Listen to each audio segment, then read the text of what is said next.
abusuafo mmakwa ba se nema nyina toto yi a ye behwe se ye benya mfoni ye betwa mayefo mo demonstration no ehun mfoni a kire mo sa brekro na mo nsusu ye behwe se ye senya mfoni efiri asomdwe park se mo nyina munim se ene ne mfimi no pepepeni na ye nyina ye mampani Professor John Evans at Mills unya ne ba bi ekoye nti ende ye shefa e de aka ye mampani a ofiri mu enti e good medi so medi kan bomo sa akase no na eduru ho a na anya mo nwa no pay yenuan mo magye ebreso mo ne ba betwetwe nkomo e odwumadi yi so eni wonyamfo mbienu honorable Adekye Mensa MP Techman South honorable Kwabo so many apomboko de na ihu ne ihu wa che na Techman fo be ho ye pa honorable Henry Kwabna Kokofu MP Bantama honorable Kwaba yenia mpomboko de boko lawyer yo it's a bantama boko there. Oh, as usual. Weekend me what me Kumasi nti befa bantama. Yeah, very him. All right. Well, honorable mention same for you. So President Mills senior the baby 2 years in yeah kai no. And then yeah they kai President Mills. Then I was say the kai no 2 years ni. And then 24th pepe say 2 o'clock holiday na fi o manu mu butu. And pe city ke said na weather na tie 2 years ago no. 24th say ya pepe na asan ayabi then Adekye President Mills yo menu ya tiki medikara matifu nyina achi na sene wadi kan aka no ye president ya unyani babi kwe mfimi nu adi nenne na service sabrichi no obabebo my Ghana na se wo hwe akanfo ya mamrema service ohimpon bi anto adwaso a saa wo hen no ye manu ponwa anase nkonwa tuntum ya mamremu ye Ghana ye hwehwe ya bakwasemu even though osaje for Dr. Kwame Nkrumah ne or the father of the nation oje ye fa hodie de maye but onu wanwu akonwa so ye nyaman panyini ahodo bebiri but bia ni ho a sewe oto akonwa so buzia wanwu akonwa so senka Ghana ye nyina ye ya kanfo a kasisi o se ye ko siri konwa tuntum na ye de kusi konwa damu na akanya mamre afibia yakwa kogunsa ye ya paye ye de yakai ye professor ana ye president ya onya baabi koyi ni baabi koyi na obisa se de ben ye de kai no yentimi mfa hwe ankai professor no ne ye be kai no se oye one of the leaders here in the country ha sevi oja ya somdwe se meka se oja ya somdwe a utie ne kasa o hwe even sende ye osi tutu nanam sende oba betena wie ya se no obo ne bra na o de fe na o hwe sende ni tumi ne no okura no nanso no wonfa tumi henhoa no ho na ne kasa bia no o de me pa chew minuanom me de me hwehwe asomdwe ne de amaye man Ghana o de saa na se wo mo je Bible di no utie Bible asema sinya kopon ban Yesu Kristo nanko wo tumi pa nanso jani nyina de tosoro no bawiase no ba be fa akwa tibia no de tro no so na even ni wuo kura sewe owu ana sewe nka ya ye enamguase wuo e kiresen Yesu Kristo o dare no ho te se adwama na o ja no ho ma sewe abonefo kwa achi no na o mu bonasi nuemu na at the end of the day no o sorry wani wonyamu na ne I think say we are sinipa be bonidi abebo pa wo wie yase ono ni Yesu Kristo na o hwa sa papa ni Professor Nurse o fano na o de ye ne kra na agenkwa even though no ye president de na so wan fan hoahoa no ho sewe first man of the country by that time na mumo pere ne ho ase edima Ghana ni bia na ne osese me ne wo yesua na yɛde free Professor Mens ho ne sɛ seven nipa baako ni sida yɛtimi ohwa abrosan ya free mo frɛ ne sɛ ship house fine nanso Professor Mens not the whole country Ghana nyina ono na no die so da baako pɛ Nyankopɔn to ne nsa frɛ no yan hunu no biem na yɛntene nka biem ti yɛ mani ya yɛtimi especially politicians ya yɛwɔ powers in this country panyimfo akɛsɛfo asikafo adefo a yɛne yɛkase ompu na pum ahemfo yɛnkae sɛ Debbie. Sir Professor Mens no ye commander in chief of the Ghana Armed Forces. Service to me in anti-mine, no. Nane on ka ye hum biem na ye bonidia na se ye de ne ka atiasa for hono. To me be any kuraye as MP, as ministers, as president, whoever. Ni ye betima ye de Germany ni se da ye be wu na ye be kono. Nchirima bekaye se papa we ni mayenya nsu we kuru we so papa we ni mayenya nkane ya we kuru we so e wo sa asem no ehye mu ye na e di akaye na mbom enti obi bi sa ne ho se ye de na beka wo se ba de so beka because they betima ba so beka na wokwa de be na ye de beka wo enye sebe ayere dodo ne wo ware enye sebe adan dodo ne sebe bi o wie sika bi a wo di si a wakoto dan ye sisi aburuchire no de enye wo ne ye de beka okay maunu aso brem honorable 2 years ni say and still will be counting next year you be count you be say count performance of film koye yes you know kind of lawyer mamenchia enuanoma etie no mohwe yensoso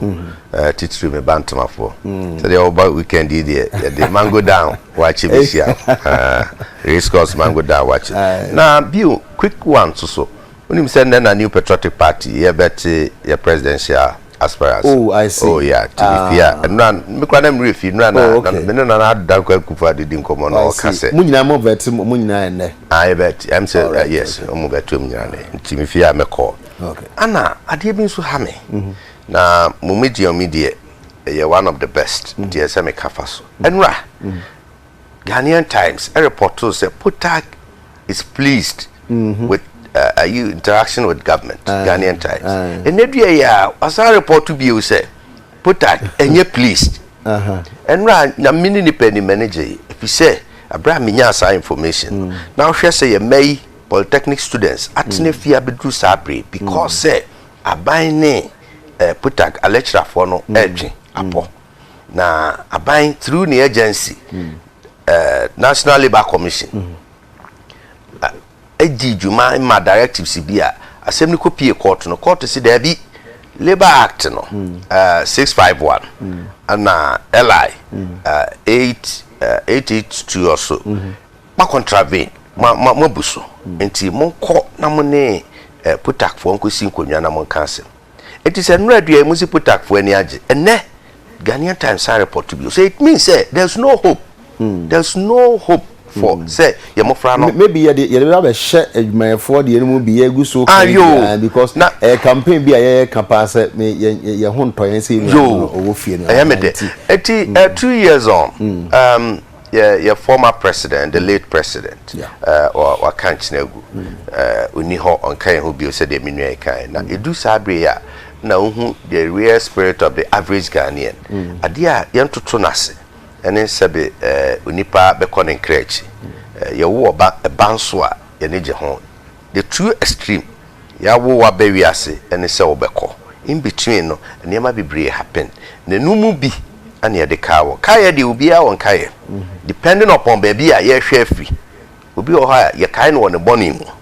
in someone ni mu obi won so ye kaye no won nyuma pem ene nana montuopa na in this instance no onye onipehunu bia kwa oyo mampanin a odi o menso na ansa kra na obeyo mampanin no na otua na monwa abrabom bibiri efiri ade kiremu kosi so be commissioner wo income tax and all those things. Nipa wateti won wa de chirim ye bebre a o manya ho faso na obeye penin so na oda as a commissioner for IRS and also so nipa no ye adwuma bebre me manya kwanya amfane nsem am na nkyere ma de na so mbekenkan ne ho nema taxation law law of taxation then you come across ne homa church can article bi ne da ho da bia na no article wa na ho be da pasisa eduti na bo egusu ye ya na bia be ka manfo kakra nti be ka ye mampanin na obi ho ahu na chepa wafe no enti ye de mfoni be kire once again me ka won so se ye breba mu a na se ye mfidie no tenten na kwan mu tenten a ye be kwa asomdwe park nti be nyamfo ye di nkomo nyina na ye de no so ato ye timti na bopa cho yeah enti at this point in time no ye papa ya ko den fie mienu ni na ye kai no na ye kai free ne nyuma yem ewo baby bebre ye kai de one ne ye adwuma wa IRS onim se de obehwe nafa ne ye aya amayofui na obeye mampani obi be pese obehwe sa na montu a otu ye se eboa oman ana se de oman kwa akiri ana ye bibi minyini se no mu na ye wosise sise oman no nyina akoma dadin aye bompaye se kwa bia so onyame bema no trabia pa na nchirima wagya yenso se mfumso bi mpo ana wo ho na bibi anamo bi na yentu ya yenso ya hweso na ya de akorete ho na ne eye papa no so ya hyemukina na ya ye niye there's adeba ko a omamuni nyina esese yete ase na ehuni se yebawo onipa ne ba no na itwase dakro obewu nti ye nyina ye transit e obi man ana yatimu wi ase ayati e obi dia yetwemu akọ akakuma bi na yansoso yato anananom adikanfo abebi okọ professor Melso abe ne de base ye transit properly na ya assessment e bi a mixed feelings obi be kasa hade obon homodin ye hade bi a ne bi to sini ana ye nipa nature sana ni na so be ya sua de amaye ni na so ye sua de amaye nti as we proved ne enye fanfare na nya areho pi ne mum e ya de sua de amaye ana montuo mudie hene na papa na brabo na esefata sesese ye yesua mudie hene na ebia yesachire mu a ebe ye nti based on that no ho na me hwe free nti na just bibibi ni we never be sure nti ye beka ho asem wa say but once again ye come say ye nyina so ye na abusua e de Ghana man nyina ebom e kai Professor John Evans Atamels at the time of film no now ye Ghana president onye party be president or Ghana president sani die no na ye de ma no nti ye nyina ma abusua ye akọ enkankan ne twetwo mutwo omo ano omo ben no pa no ne yire ene ne mma ene ne me ne mianu mpanimfo nyina ya ka bom na ye ma ya akọ no ye aka ye ho se bibi ho ebetimi de asua efri ne nchen ona boje mensa onu e ba be wi no kan se bi o se coincidence bi asi ene ya ye de kai no ene so na adwumayefo wo mo tie gu abonten organized labor I say 24 unions ansa no mba be ko mo de na dwada bi ni ma di kan akoda dada sada ko ya so na be kai de president Mahama so esi akonya so isan se ni nua pani wu free mo na che enti president Mahama so be kai se na ni 2 years pepepe na ye hu bi da na akoye bibibi na wo ho bata na ye de beto ansa enne adwumayefo se niema ekoso o memo no omo bonyo so kra omo hu se omo amani amre a ebe ha enti se omo se enne omo declare no Black Thursday na nyen kran kwa no mo ye no original capitals and now kind newspapers na mo say positive for be say 800 bi ni mo say oho adan de nkwa na mo de 800 no kwa akoye positive for say so mo ye ne sa ebi ni mo kura kan say nka be ya nka adwuma fomfo mani nto president Mills ni wo no na nka wo mo ntwensan adwuma fo antie positive for kan mo say mo ye dan ye beko sane man nyina ye ko so ebi ni mo kura say o ye baseless de mo ko no baseless 24th July and 2014 adwuma fo atie agukrom mo say omo ye demonstration honorable ne kwan so ano no yo minu amedase na eba adwumayefo omo tie agumontre na ye demonstration minu ya Ghana enye ne ye hyase Afri Kwame Nkrumah bre so ba bepem ene president mama ne pension aban bia ni ho a workers ene no aya adwene wo niema ne waye nyina nti obeka ya so na me nyiri me ba mi mani fredi na omo ka kire me se Kwame Nkrumah kora oduru blebi na we ye won tuma bi wo ho matu ni din se Kwame Nkrumah kenti omo so be wi awe wo wi agya Kwame Nkrumah kenti dran ni bira oka eyen tuma bia dran ni bira no aka yes odwan na se dwan ka but eduru ba bia na dran ni abre do so oka was so oka na kire se during those days senior na workers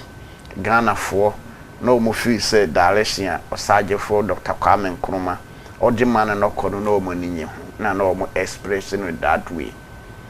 oduru ba bi buzi amamu na ayedene buzi ase o kafo kura didi timunya ma menwene enye se save na o mu ni man no ho do na enye se nhihya na o mu de totu akwan mu he na enye na ese na fata na mum Ghana ye mo say ye tempo anu de na anwe mu ane yeti ye Africa third world country de ye ya hoboa onyanso ye kokwantuo nti nhihye ne aban bie ye ne ubenya nipa binum a sesebe on mene na wona be table su de o baka se no enkoye na to me process ya ye de chechire mai if you say but you for kraka say ni etwa sahan ono nko a onim onhu se na chia o na mom bi gina akire o sei na mom kwan a wo befa so aka no ne se ne wo befa so a wo beye no eno ne be kire se ebe koye anase enkoye saben obi nso se de wo twa sa no so omie oyire ne ho a enkocha na obi aba beka so de ahoma to ho ma ne straighter obetwa obinya fi ne bi obe kire wizo ba betwa ba na kire no obi aka na kire de a ene na fa ahoma to ho na twa obi nso asema ono so kan no menu ya omo kan sa no sebe omunim ne omo kan because so that in relation to the ekwe yamanfo kan say aban na ntoto na niam yie asa aban toto na niam yie ye medu ba bia yadu menu ya enye nokore so obi betuma kas aban ne ntoto na niam obi maka ye process all over this country enye even Hankoa enye Ghana nkoa all over the world ne ye hwe ne se aban bia wo ho a e wo position ebuzia time no na opposition no I think say no 2/3 of the prime minister's salary adentia aban ye sisemu over this country no o ma ye say ye wo democracy nkoade a o say yes are provide the alternative government omo no omo dwuma say MPP for members of parliament omo dwuma ne say omo dwuma ne say ne aban ye bia no omo ta akire no omo hwe ba bi e toche omo se hayinkoye ba we dey honorable enye political party o eye adwuma ye fo a mo ye neutral non-political union for omonye party for menua ni pahanum ni omo shape government policies and programs in this country ye wo political parties wo ha omo kan ho bi ye wo civil society organization including labor unions in the keka ho nya omo ni shape policies and program in the country and in a way omo so kwan ya omo fa so e shape ye policies and the programs ya ye di buman eno bi ni omo ne omo agumon na chese ne kwan so ano no menu ya ne kwan so ye so omo be ye media ne me sere ne say we are part of our democracy okay over the years there be ye na nani ye kosi enye se nani ye betwa ye be hu na chese omo say ye baseless no nya adwen menu ya e wo se ne bia be sie hu no okay say ye na ye wie na sabe moja bia anso fam ko yanko hye ties anko broko akwan an say amanfo nneema se birebi ne atwama yehu se kumi preko obra sport na ye hyehye amanfo ma binum kura ahwere wo mon kwahede a ene ye me kura metena ha na makase eye business na mfaso ni so se eba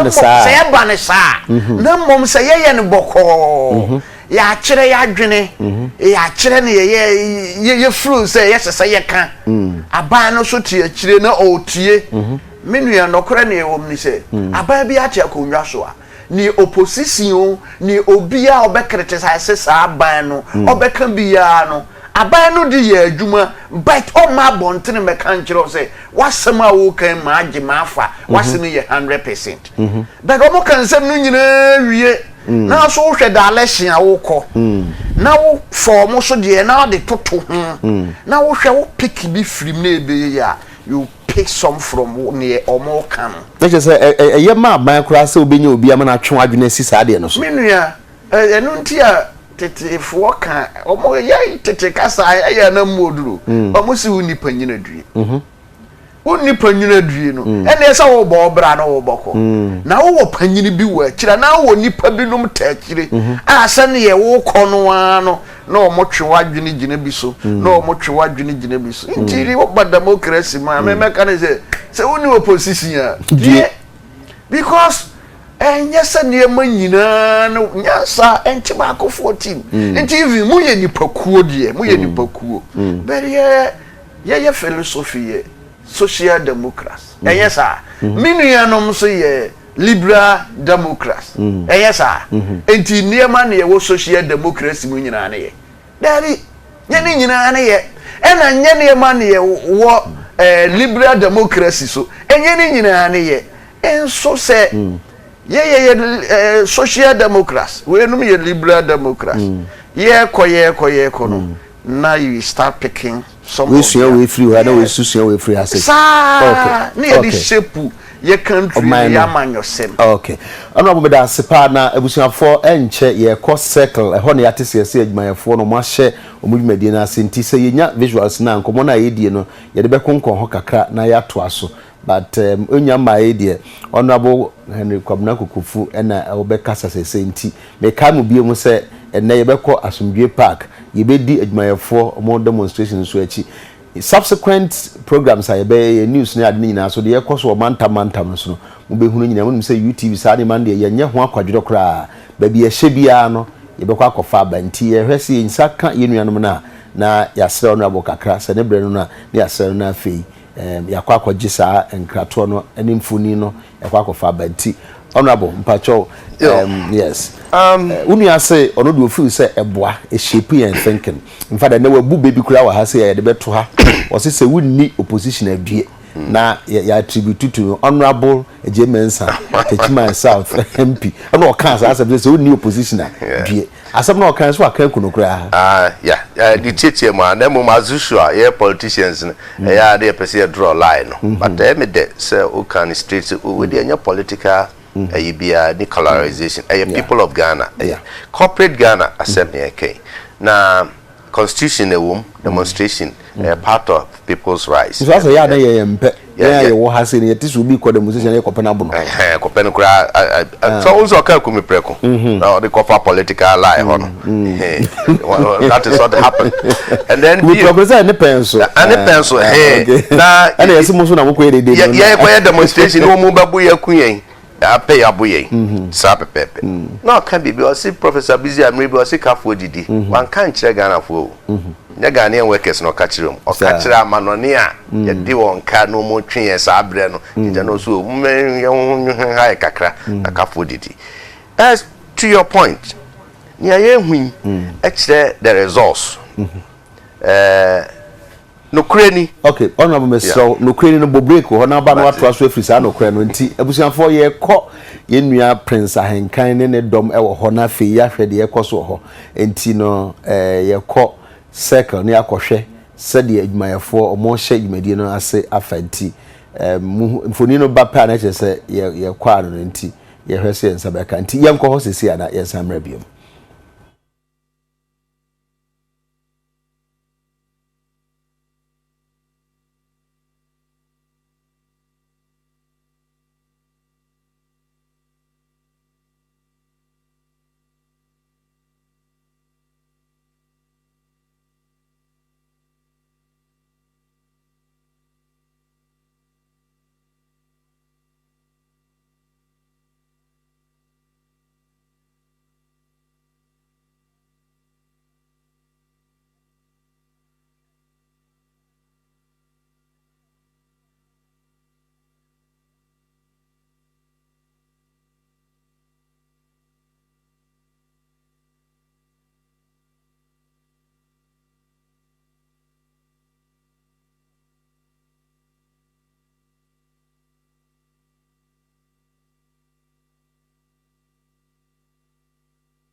All right, abusuafo enti ye call circle obra sports amanfo to the set Hill Square na omo chance omo se bo na ya eno mbe chance honorable. Yes, na me ka bibi say no kureni ye kire a enne ekoso a Ghanaian workers ye de kire omu ye de a kire say yenya akwanya governance no yenya akwanya tumi abedi ensem the ruling class no one the governed omo no person mu kire say niam bi kwa omani nye ho na sisia ya man ye hihye mu no NDC aban ya otisi ono no represented the ruling class enuti wanamuntuo no won hihye ene bibia ekose Ghanaian worker omu na yedi won so no say ade a won agi ho a ana yehu ne nei na all over the world we are seeing na obi biara odi ne tumi ma na odi ne wira hyew mu na osi di dwumadie bi ma na du ba bi na obu nkonta na oye ye kakra no hunu se nia ohwehwe afiri ho ne nsanka wo ho kwan se ono tena sisi ho nkonya ba bia ya du the last resort many on countless occasions government ne organized labor adi nkuta ho efa amamu nhihye ne se niema esikoyemu abeduru ba bia omu adwen ye won se ye tena table ho kanko a enyiye aduru sese yetisi abonten na ye ka ma aban ni wiase nyina hu se ba bia niema ekono emoaye anabo na de wona me ha okakra anya hwe ni ye mu na se be ya ibehu ne ekoso ni ye mu na yenya police commander nti ye hwese ye nsam kana na ya ba mu ba ma bisa question say to what end de ye nyina beko akuduru san aban a chereche mu bebre ana ye de treten ye mpom kwa na nti ye na ye ho na ye nkomrase ye ba Mr. Honorable Kwamra Kukufu na ekasa say mi refa ya mo nka me say honorable beto aso nti ye nti de aposifo no so omo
yo ebusuafo esan edemo asibiem yenua prince ahenkan na muhu na motene nkan so no enti no osi posifo be se ahonwetwe ne edom no be dom papa se edom pe wa na akwakuhia wo ho no di honorable pacho Fred to aso a expression of odipa no ntise me kai maybe ye papa o jan ba bi kwe Professor Mills maybe o di demonstration anim abra na omu opposition omu kra gallon sa bre na tu kofo gallon din expression at that time say ne no omu ene masifa e ho na omu yes petrol kra betimi aton 2 cedis na ye buy better do drastically and all those things until ne sa bedu the average Ghanaian worker no susu sense ne ne ma bi programs aba ne de agu akwam emwa o man chichire ne mwa won asetene mu a ene wonwuma ye mu a ne chese ade a omu ho kwan na wonim ene ye unique day ampa epise Professor Mills onyan ba bi kwa ye kan mfie mienu achi nen ebra wo ba ben mode NDC ba ben o promise the average Ghanaian better Ghana better Ghana nti adidi mu abedru ne ye president o sisi ebra wo di ade ye papa ko ye na dan na say 2 years o de oso me woni ma bi gu akwam special chese bibia be wie peyo besine sana yekoto aba amena san aso afne mo so abiewu the Ghanaian worker can think say yen yenya akwanya na ebu man no ye di won ho agro yen a yenya akwanya tumi ni kraye no eye se o man ne ye dia enne o mu peso mu sikiri mu ka kire se yen ne de tumi ahyem nsa wenim se economic problems we nyina as a finance minister onya akwanya bia no okasa ana yenua ma wa ba mu including president himself omunya akwanya bia no mu kasa na o mu kire de aho kire aba pi na eya na ne fapim ni nyina o mu de ko gina se single spine salary structure ye de ba ya implement ya weka ni pay kosro na weka ji akatua kase eno ka hu bi kese pa de ne ye wo hawo enti gradually no who said the governor no or shifted blame no hardship no onto the average Ghanaian worker yawa o mayimu na fie miensa na ani and yenuan man dis for be ka kire say Ghanaian worker ne ho to no say or srede ne sabon na frusu because single spine aba nti aba ya de mo famisi akonkon yeti o mayimu now she say you turn round now aba be kase single spine no kakra na de ma worker no enti ne ho kire nti worker no onye prepared say oba accept sa responsibility no because worker ne tigana ha onim dubious judgment debts ahodo minka say judgment debts nyina dubious ones yetua de amankrofo akwa waste yenya former minister of justice and attorney general what kunwa so kra na wo kase da bi we de me na mabanya ntwa yi na di obetena afie watu hu na mo amakoto asekire na no akase monko aban ko na kwaje sa sikai na utu ya sika hu yatima memu ha wakasi huni yatima memu ha ana sesi ya president ene osuma ma se donor countries ka zo mbema yesika no ama na se EU a promise 64 million euros so the babe boawo obejeje European countries 15 na a form union no omu tronketenkete na de abeboawo man na oteho no otese wanya 94 million euro with the CP construction pioneers a tiny company European company in European circles na wanya se sika no kwa na koto akase sika hunu na atuama na ebede na wanya ho keka de abrew se ne papa mu anka akoje o 94 na wo 94 de beche na ono no mfa 64 mrew these are near magania worker waya we oto memu a wo hu de ekoso to ya boa pa gu to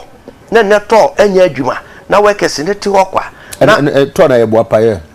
ananya boa pa ye de a ne na de biew epise ya ban asede the ordinary worker now Gina Street mu ne no onim se ordinary kra ne wira ne bibia sa abansa ene wo de ye politicians they be Gina simpie so kama onte ye to waso na tumi be di ye ho enti na no they are calling us to accountability omu ka kire se enya ne a mo ka kire ne na ekoi we aye omu ye it could happen to any other government any other party or government etinam di kan say omu ye de akire ye politicians ye pray on some to me na ye now it has happened there and this is what they represent here say the ruling class omu na wa bem enti omu hyehyeye ana there it is being called scrutiny Ghanaians hwehwem say the mo ye ma ye better Ghana promise no say ade a moduro ho ne ensa aka na enne da ye papa Professor Mills the better Ghana are promising Ghanaians Ghanaians are putting it to test Ghanaians through the workers everywhere they are putting it to test say yes promise no ana de mo de ma anya no na ye wo mu enu nti aban keka ho wo bibi fufuro bi a obeye na ebetimi amane ma atoto na kwam se de sefata ye na ye epise electricity atum obi nim de ebetu petrol mu biu obi nim de ebetu nsuo mu biu nkola school fees kosoro yakwan yinye niwa me as a worker me pay de tabono daso nya de ebetu mu biu na se ebetu mu mpo a ebetu de wo aban wo pe enya ne ameme worker misusu se ebetumi aboa me ana ma be masetena ma wie peyo at the end of it all ayeye ne fra eye no se obi di dwuma be hye onsa ne beduru mre bi na obeka kire wo se madamfo mimi bu makonta na dwuma me de hye onsa no enkoyie nti wo twen adwena sibibi so na wonu eka se de wo twasa no onim se na kiraachia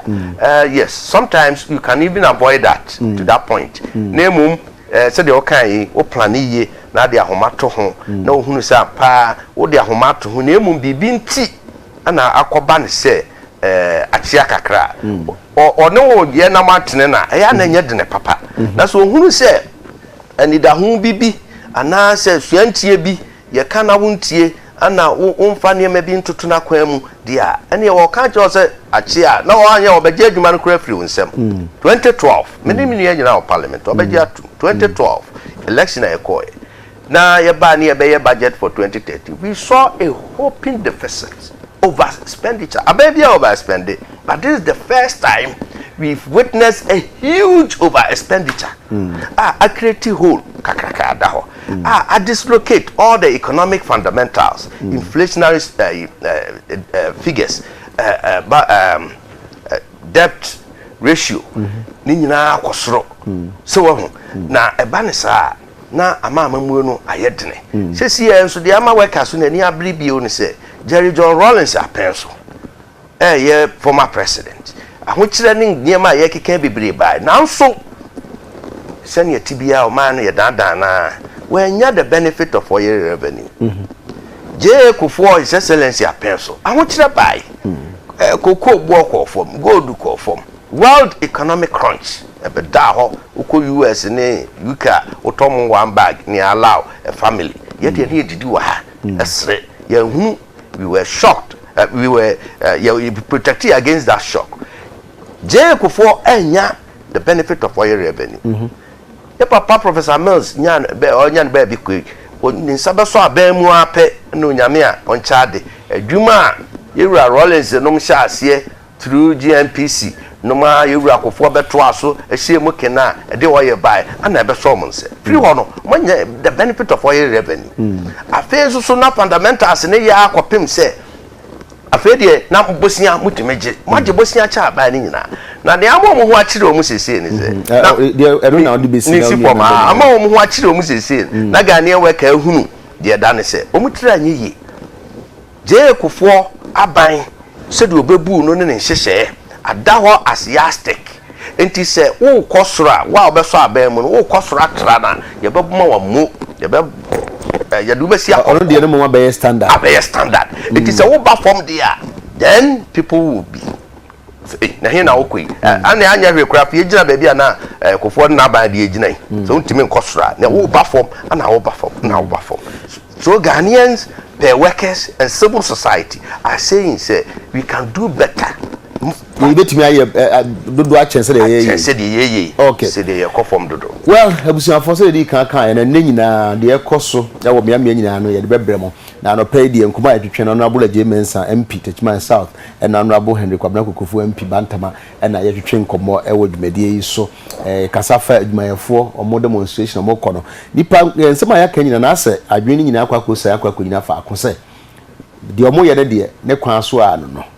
na de maybe say say ekwakosi hen be man sache bi aba na honorable ye de sache bi beba oman yi mu aban betie na ebisa na fe de we ato aso kolobu asem yi emsem na munuanom bi omo ba ha bibisa asa question no say hia be pa na hia say minister for Friday na bae no da ye de na kwa si akonwa so a na assignment 1 de edi mu pa ne say de okoye no waye nhyehyɛ bi saa nhyehyɛ no ye san reverse no sese ya ka say duru nu anwumre na kolebu fo no masan aka mo ho bi won se ade ye nyina no jejeje na ba ya ye kosesa ade ye de na wo de won kwa ba ya wo se ye san kosesa no fada da na ye se ye mpenu bi enti masa san kɔ winchi bi eno no ye course na mo de ama se bisa se ade pa na si ya enti na be ka se de na ba minister adwene mu enti ko fa sa asem na mo enti mi am fedi nua ba se obi nua ba ade ya wo ye de important enti na ma no koye de koye anase ne ya soma no e de dwumedie bi ahye de nsasa wo koi kosesa kolebu de no na ensan fa nko gina square 1 na ye wona na sei o masan aka mo ho bi mu afi kwa de o mo se yinu free ho san yi board no so kora free ho bi mu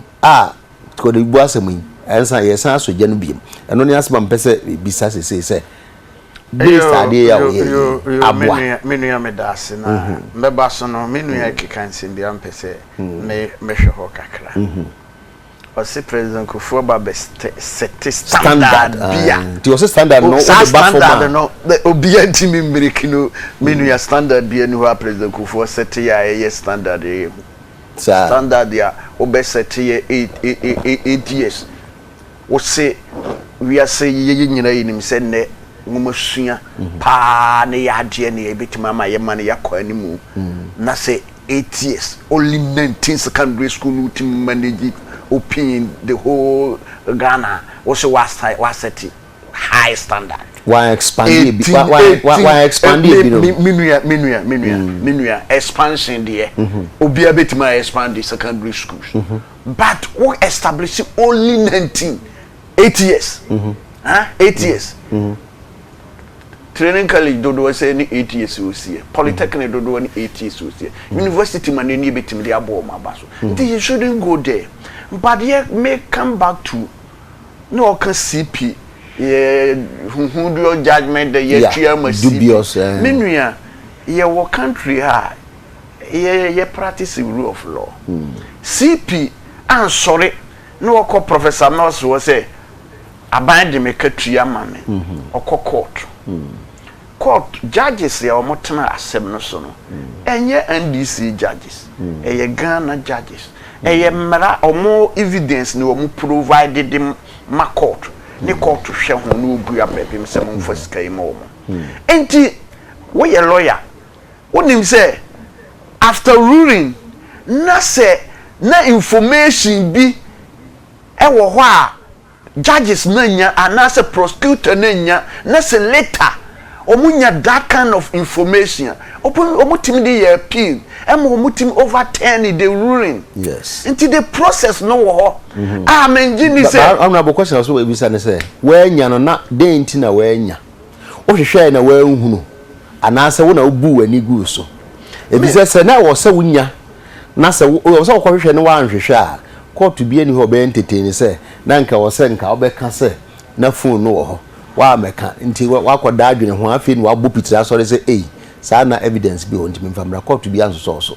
ruling ni aba no ohun say no amanfo kora challenge say omoda so gina court a omudi asem no obia say no me no mienu yentia yentimi conclude say asema ewo court no ada say CP ni bedi bim ana say state ni bedi bim aye legal tussle ena ye twetwe nti wontimi conclude say obia kotua huhundu judgment date di amabi 777 even Ghana ni enkofasika pupurudu osi buronyine na fako ba say bi so ho ayan kasa ya ban kura kan say kwan ya fa sutua no kura ya ntua ne yie which is a statement of fact. Yes, asem bi wo court ntimi mo so omontwa ni omontwa ni ebu yen omontwa argument ni ye yo at the end of the day ye ntimi hunu ne be win the case because ye nya rule say ye kra no ye predinya ye say ofa kuntuna asene bagi ye no law no nyam specified but at least a position no state ni na position no we hope say be ye adwuma they betima ba say ye nsakora bi sifam because obia na ye the case e court there ono bra wayo mi whoever or dey court no fugu say ogina asempa so no wo de kwe ni court no rule di ma no and say state na sara ko investigation no o feel say no say yes ara ko jiska no state na anya na adwuma state na anya na adwuma yi menua wo ye lawyer adintina me lawyer so ntina me ka sa asem no state no ntimi ka sa wa ye na adwuma yi information dey betima ludu me lawyer so ntina me ka sa asem no say me kokoti minim se me hia ABCD obetima ba se wonya obebisa obetima ba se wonya obebisa ebere nti yentimi kisa bi da wo so da kan wo se nti no ba wo de attend the orono kan no nti ye bra wo se kwalebu asem no yeah me doctor wo kire made wo Legon doctor ajimai kwajimai yeah na sem no ye me na kakra na me nim information ekura no a ne na honorable shalia iti ayato no obaya o se or step aside na doctor is it Mr. or Dr. Butchi on Saramra or Metina na Konya so na o man 1 week ma on fan study report no now what take firm decision bra obi a take over that as acting so menua no current ye wom ni say kwalebun seb no ye very very compressed issue so as wo hwe na wan hwe ni ya obenya problem ye kwalibu hwa ni nansen bi na omo boja omo boso se nurses about 400 debe omo ntua omo ka omo yedede but omo commission inquiry into that kind of allegations in the kokoso no come to light say yentimi trace nipa no kura bebre ema omo say omo entry omo kanti omo dede omo boshugu abanso no omo mra no omo nchu omo fees ya yentima omo antima ma abontene nti ukokwalibu a nsem ne ye wokwalibu no eye nsem bebre say minim say omo ye forensic audit or I think say pharmacy department and ye keka nsem bebre ekoso wokwalibu timede kakra meka kire me lecturer Dr. Mansane say kwalibu issue no on Tweneboah wasiye onye ne boko on tena asiye pa wo na wanhweni ya area bia ebe ha no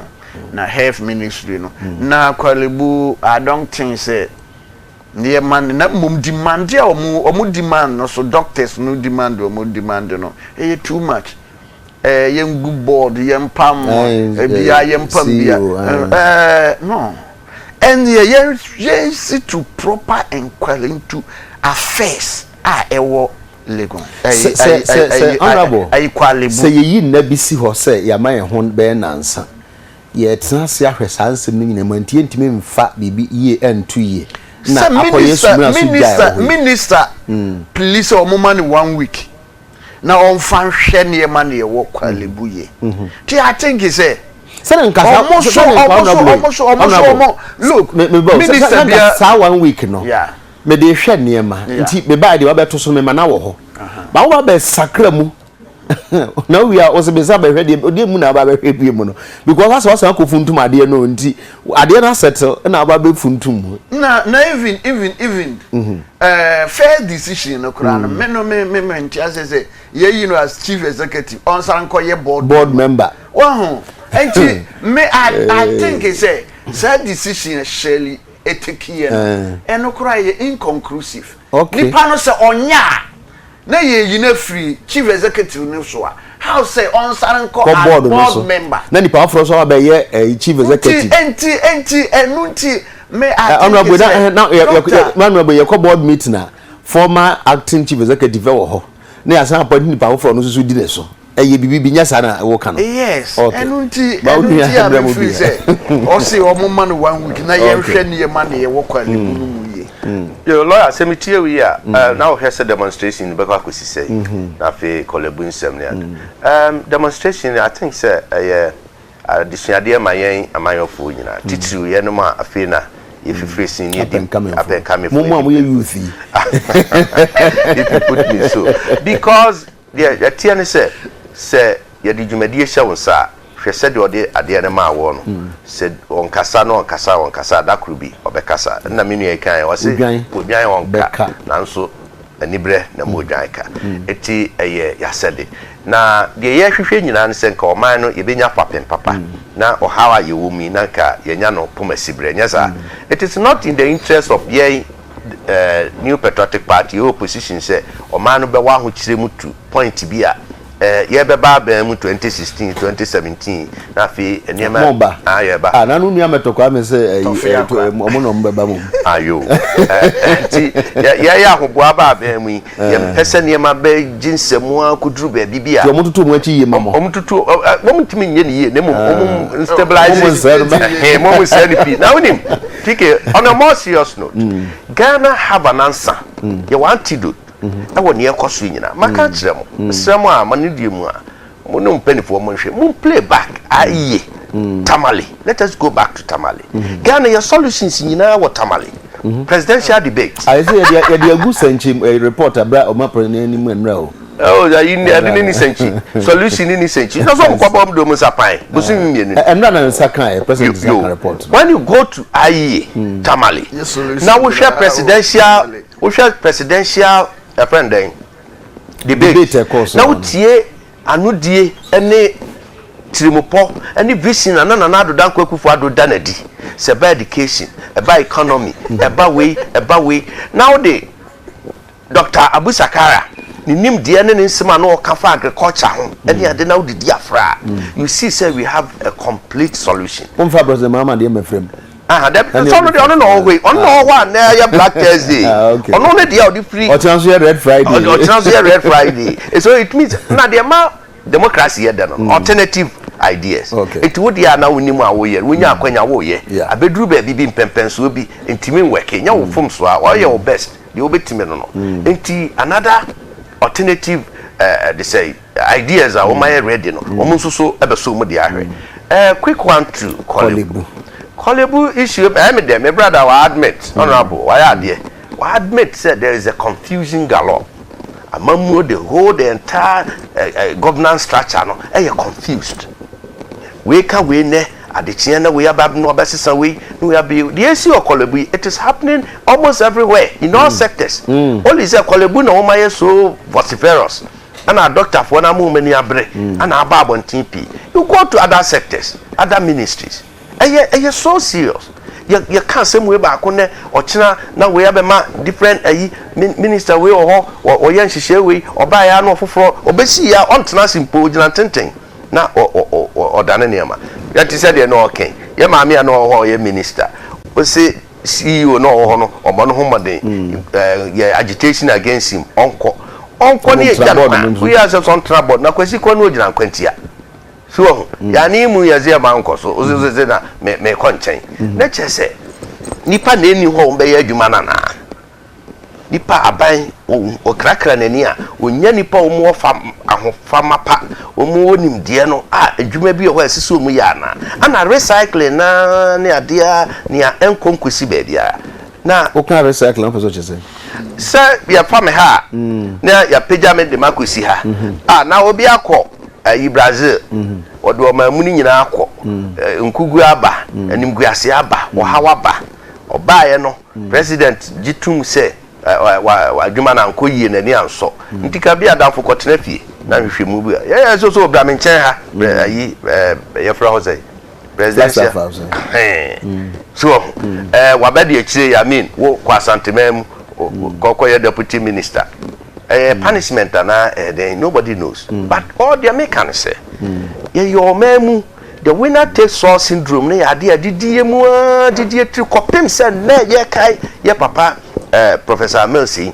na chidifo di nipa bebre anu mu ben no mu ne ye adwuma the present administration have sidelined most of them within oyin house no kra no chese hawom so internally no problem wo mu na no pode yo mu fi asem nti me tena ha no me di me fi asem so critically speaking se Kolebu asma ye kan we are talking about health issues na pomuden se de na na pani atwetwe nkomofa adwemu how ne apomde ade a chese fundamental ade a onipa biara o man biara ma pomuden ho nsem de mututu no ajeje mu a na asem aba na Kolebu ni Ghana aniwa by institutions of health Ghana yetini yaponi ye bibi yesi mo ya de say ya mfa no Kolebu na se ho na gya demu a na so china obi yem ka no ana bibi ne ebekọ na afi na CEO ni we ko yi pharmacy director ye yinadi ya pamu we ya ye we ntikura ne nya kwa ne ahwebo ana se ya pamu we ya nya adwuma ye nkọ ha ne ekoya na ye bai na o tai ni nyina ba be si national health insurance no mu a chese but ta ni sim na ye bekọ isaku biem sisi ya si national health insurance ene sorry